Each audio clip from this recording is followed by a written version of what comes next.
Terima kasih pemirsa, masih bersama kami di Liputan Metropolis. KPK menahan 5 tersangka kasus dugaan korupsi dalam pencairan kredit usaha PT Bank BPR Jepara Arta Persero Roda tahun 2022-2024. Dalam konferensi pers di Gedung Merah Putih KPK, PLT Deputi Penindakan dan Eksekusi KPK, Asep Guntur Rahayu mengatakan kerugian negara akibat korupsi tersebut diperkirakan mencapai 254 miliar rupiah.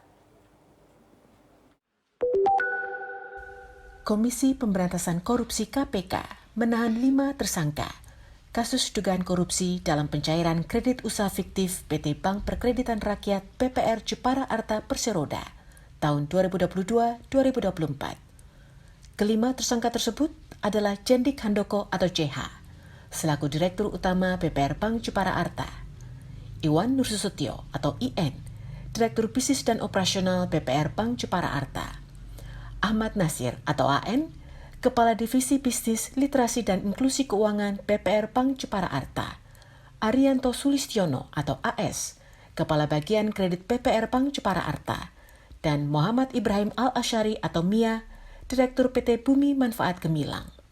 Dalam konferensi pers di Gedung Merah Putih KPK Jakarta, Kamis 18 September malam, Pelaksana Tugas Deputi Penindakan dan Eksekusi KPK, Asep Guntur Rahayu, menerangkan selama periode April 2022 hingga Juli 2023, BPR Bank Jepara Arta telah merealisasikan 40 kredit fiktif senilai 263,6 miliar rupiah.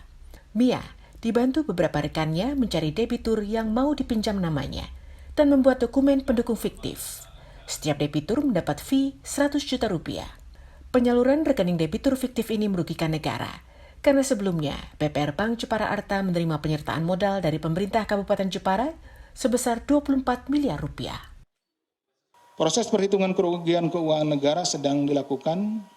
Kami bekerja sama dengan auditor dari BPK-RI dengan diketahui bahwa nilai kerugian negara yang terjadi dalam perkara ini sekurang-kurangnya 254 miliar. Para tersangka selanjutnya ditahan di rutan cabang KPK hingga 20 hari ke depan. Dari Jakarta, Sanya Dinda, Pradana Putra Tampi, Kantor Berita Antara mewartakan.